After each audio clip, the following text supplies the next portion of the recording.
Welcome back. For more on our top stories and others, please visit our website, channelstv.com and youtube.com/channelsweb.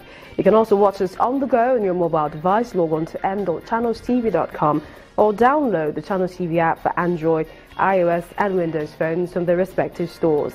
Having the Channels TV and Channels 24 app will give you access to news and updates.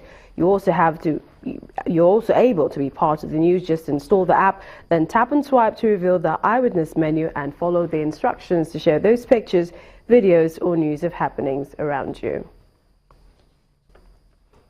And now to some of the pictures you sent into our eyewitness portal. First is this one from Lokoja Abuja Highway. Our eyewitness reporter warns traders to desist from overloading. Similarly is this one from Lagos-Ibadan Expressway showing passengers on a truck. Our eyewitness reporter is warning against such a risky behavior. And from the Apapa area of Lagos State, we got this one, and our eyewitness reporter is asking residents to do more in protecting the environment.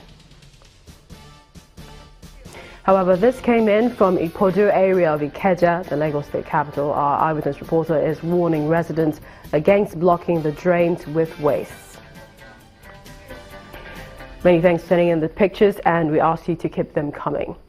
The federal government has concluded arrangements, that is to concession the Nigeria Railway Corporation to any reputable foreign company. Speaking to journalists after flagging off the maiden rail transportation of 800 tons of soybeans from Funtua to Apapa Port in Lagos, the chairman of NRC, Engineer Usman Abubakar, explained that the concession will be carried out very soon. The rail transport scheme is driven by the Nigerian incentive-based risk sharing for agricultural lending in partnership with the Nigeria Railway Corporation. Engineer Abubakar explained that the arrangements on the concession began about 3 weeks ago. Let's listen to him. If you were in the newspaper about 3 weeks ago, there was an advertisement in the newspaper to satisfy the requirement of the law, but we have been talking behind the scene with some of the companies that will be taking over the railway and run it and manage it much better than we are doing now. The railway itself is going to be concession to some international companies to make it more effective, more efficient and more productive in the next few months. The inter-companies, they have submitted tender, they are evaluating the bid now. After that, then they will call for commercial bid, and then finally, when they finish negotiations, they will sign an agreement. Let's go over to Nasarawa State, where the governor has intensified efforts towards actualizing the state's urban renewal policy. During an inspection of projects within the state capital, he threatened to revoke contracts that do not meet up agreements with the government. Governor Al-Makura is on a mission to give Lafia a facelift with various projects ongoing in the state capital, including the Lafia-Kwandare-Kefi Road and the 8-kilometer road around the airport. The culverts and the bridges we are building in the villages and hinterland. I am using this opportunity to call on all the contractors given the contract for the construction of culverts and bridges in all the nooks and crannies, villages, obscure areas in the state to complete their job within this month. We have given contract of over 661 culverts and bridges, and they are meant to be completed in 45 days. It's already 15 days. So we have 30 clear days for the contractors to finish their job. Any contractor that does not complete his job within the next 30 days, the job will remain, will stand revoked.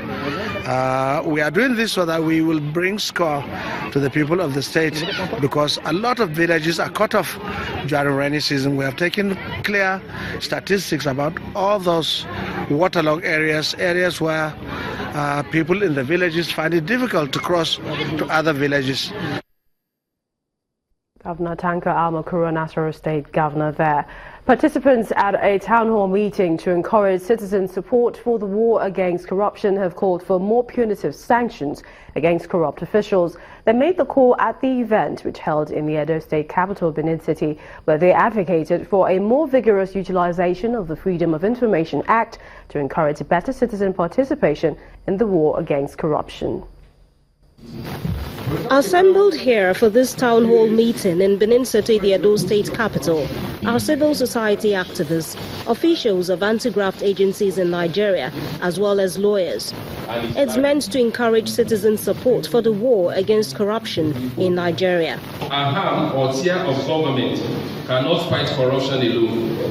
The engagement must be inclusive and the citizens must be consciously mainstreamed into the process.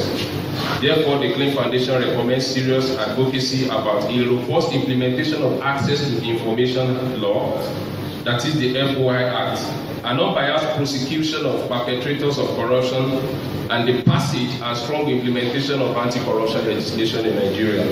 In his keynote address, the chairman of the Nigerian Bar Association Benin branch, Ede Asenogwa, called for stiffer sanctions against corrupt officials.